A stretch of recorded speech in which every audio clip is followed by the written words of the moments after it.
Queridos amigos, bom dia a todos. É realmente um prazer vir de lá tão longe para estar aqui com vocês. Vocês sabem que dizem que uma boa talk de TED é como uma mini saia. Tem que ser suficientemente comprida para cobrir o tema, mas suficientemente curta para ser interessante. Vocês lembram-se do Padrinho, do filme? Alguns é um clássico para vocês, mas realmente no Padrinho havia um protagonista que se chamava Michael Corleone. E ele dizia sempre: mantém os teus amigos próximos e os teus inimigos ainda mais próximos. E realmente isso é uma coisa que na minha profissão eu fiz durante muitos anos. Não sei porquê, algum dia tenho que ir a um psicólogo e aclarar isso.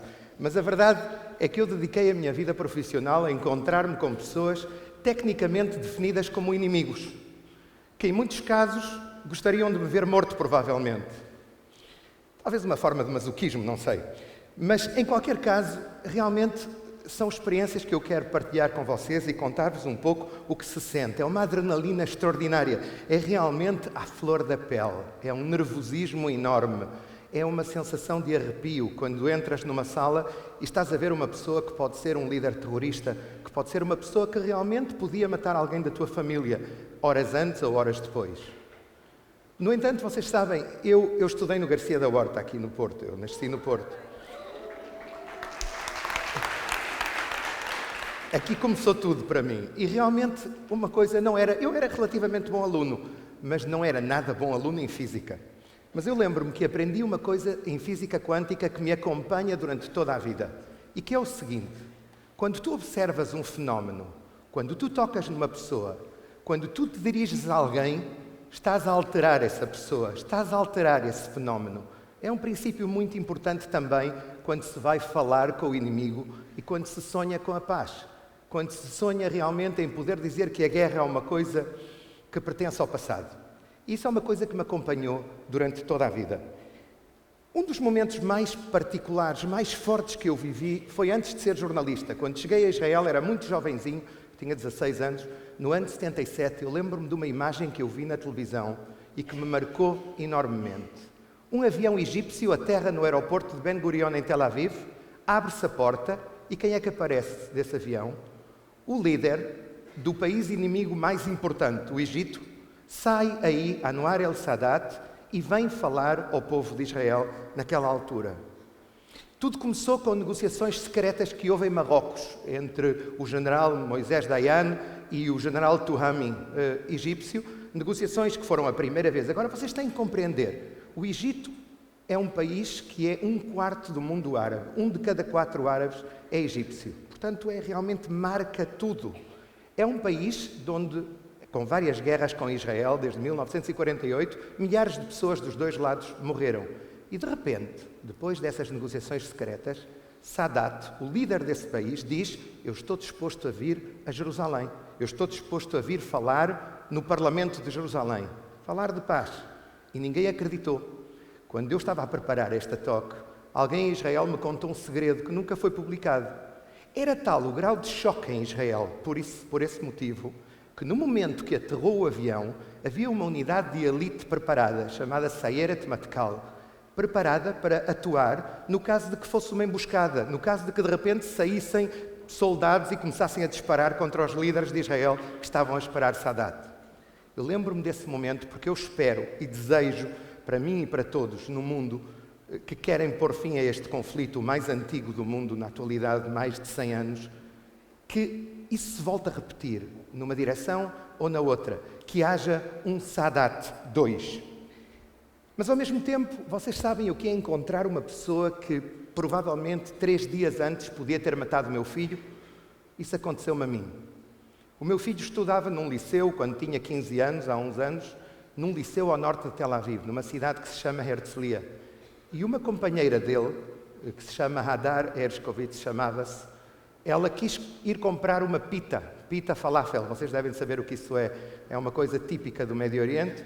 Tinha fome e saiu do liceu e foi comprar. E quando estava à espera na fila para comprar a pita, entrou um rapaz jovem, pediu um copo d'água, bebeu o copo d'água e apertou o detonador que tinha da bomba que estava escondida debaixo da camisa dele, explodiu, matou a Hadar, a companheira do meu filho, e feriu 16 jovens que ali estavam também na fila.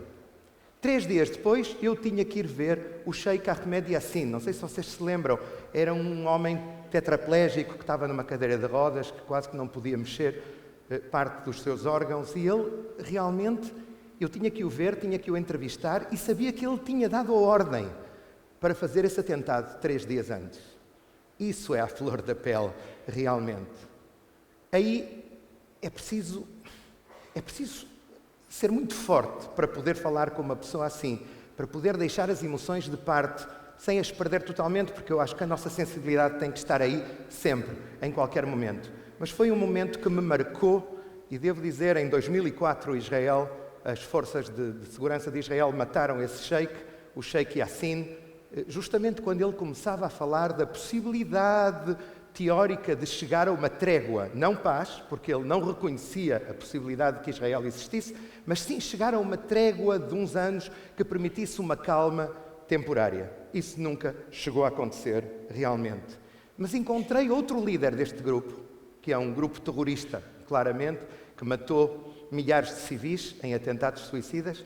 Encontrei na Cisjordânia, e aqui é uma história incrível, porque eu encontro um homem que ele é igual que o Sheikh Yassin, portanto, ele quer um Estado islâmico radical em toda a região e não aceita até mesmo uma Palestina laica. Eu vou à casa dele e de repente vem o filho dele que trabalha com ele, chamava-se Musab, este líder chama-se Hassan Youssef, e o filho diz-me assim: olha lá, tu conheces Ibiza?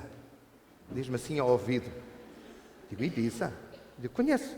Diz: é que eu estive lá no verão passado e foram as melhores férias da minha vida. A mim pareceu-me um bocado esquisito. E realmente faço a entrevista com o Sheikh e noto um tom um pouco diferente. O que aconteceu foi que esse Musab, eu recomendo-vos ler sobre ele, depois soube-se que ele fartou-se daquilo tudo, começou a revelar aos serviços secretos israelitas quando iam acontecer atentados em Israel, transformou-se num colaborador em segredo, estando a ajudar o pai e dentro do Hamas na Cisjordânia, e esse mesmo Musab fugiu para os Estados Unidos, converteu-se ao cristianismo porque o iam matar, senão, entretanto o pai foi para a prisão, e eu continuamente, ele tinha um telefone escondido na prisão, e eu falava com ele na prisão, e às vezes dizia-me: não posso responder, não posso agora, depois telefona daqui a meia hora. Ele tinha um telefone escondido, e a prisão, vocês sabem, é um lugar onde se negocia a paz. Não sei se vocês sabem isso, mas muitos acordos que se conseguiram, às vezes trocas de prisioneiros e tudo isso, acontecem dentro da prisão. Às vezes prendem este homem para poder negociar, o que é curioso também. Mas um dia, depois de o ver já 4 ou 5 vezes, estávamos na varanda da casa dele, que está a 15 minutos de Israel, de Jerusalém, numa cidade que se chama Ramallah. Aquilo é tudo muito pequenino, vocês sabem, muita história para tão pouca geografia. E de repente eu olho para Israel e digo: mas Sheikh Youssef, diga-me lá, você não aceita a existência daquele Estado que está ali à frente dos seus olhos? E ele olhou para mim, sorriu e disse pela primeira vez, frente à Câmara: eu estou disposto a reconhecer, a aceitar que há ali outro Estado, se criar um Estado da Palestina. E então eu vou aceitar essas fronteiras. Foi a primeira vez que um líder islamista disse isso. E foi uma revolução, porque ele é uma posição muito minoritária. Mas eu um dia perguntei-lhe: e porquê é que você disse isso? Porquê é que você se atreve? Não tem medo que o matem? Já basta que tenha um filho que era um espião. E diz ele: olha, eu disse isso por 2 motivos. 1, pelas conversas contigo. E 2, pelas conversas que tive, porque conheci israelitas na prisão e vi que são seres humanos como eu. Mas as coisas não sempre acabam bem. Às vezes, como é o caso do jornalista Daniel Pearl, vocês devem ter ouvido falar, um jornalista americano de 38 anos, filho de israelitas, que vivia nos Estados Unidos e que foi para Karachi, para o Paquistão, procurar os segredos do 11 de setembro, dos atentados. E chegou a uma célula da Al-Qaeda, em Karachi.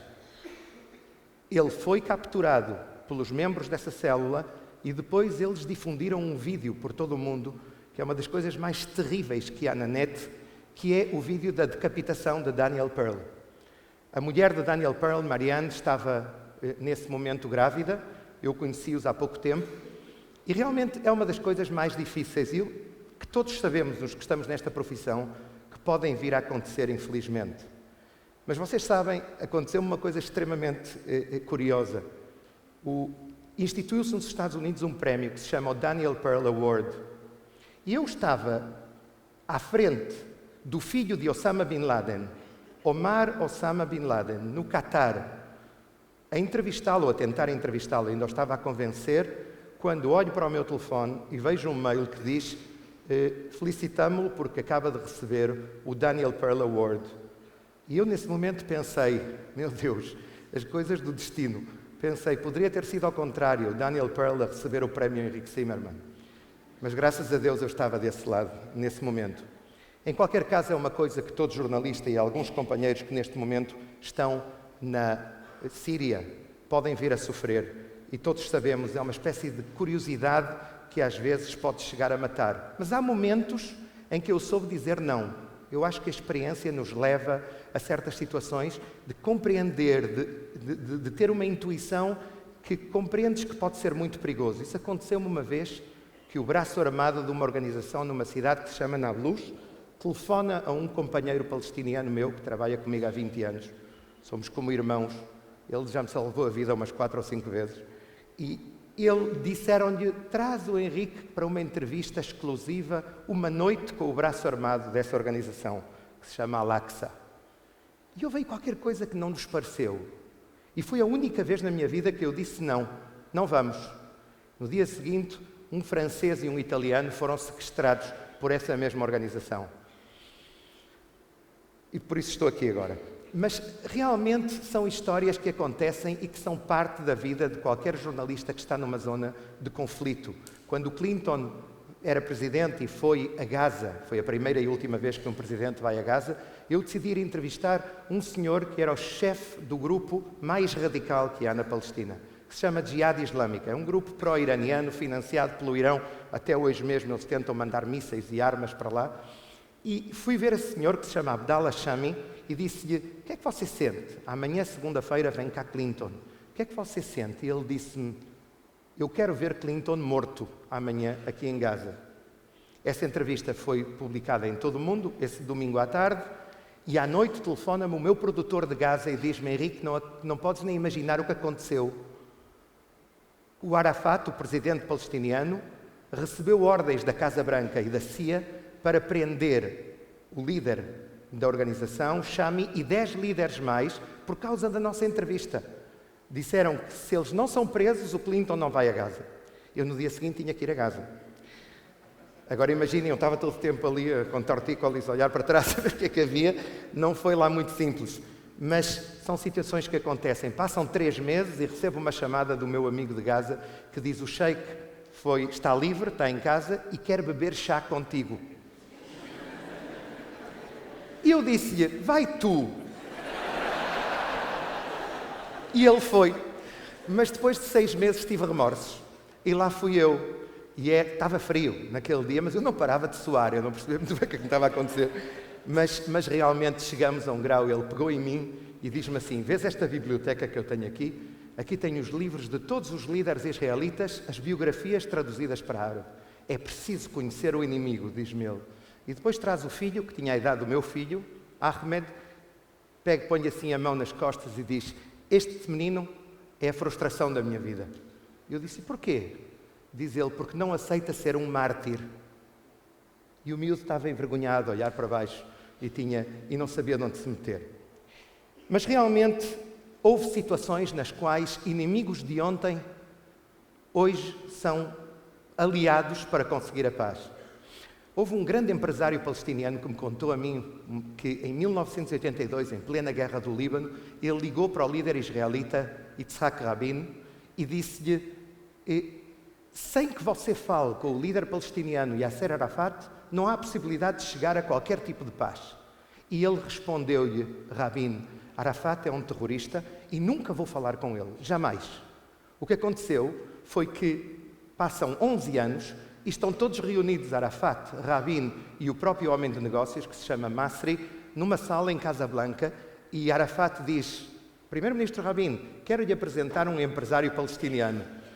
E o Rabin vê o senhor que lhe tinha ligado 11 anos antes, lembra-se e diz-lhe ao ouvido, é um segredo entre nós, não conta a ninguém. Às vezes às vezes o inimigo de ontem passa a ser o interlocutor de hoje. É difícil, amigos. É muito mais fácil falar aqui no Porto do que fazer isso. Odiar é muito mais fácil, normalmente. Há momentos nos quais eu não sou a favor do diálogo. Não é uma questão que sempre é possível. Eu acho que Chamberlain errou quando falou com Hitler em 1938 e provocou a conquista da Checoslováquia e 60 milhões de mortos depois. Mas é preciso sempre tentar. É preciso sempre tentar olhar nos olhos e educar para a paz. Sobretudo, educar para a paz. Sadat, o egípcio de quem falei, Rabin, o primeiro-ministro que eu fui o último que entrevistou na história, e Abraham Lincoln, um presidente dos Estados Unidos nos anos 60 do século XIX, os três foram assassinados pelas suas ideias. Eles foram valentes, mas pagaram com as suas vidas.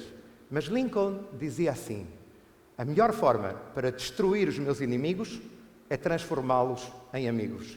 Muito obrigado.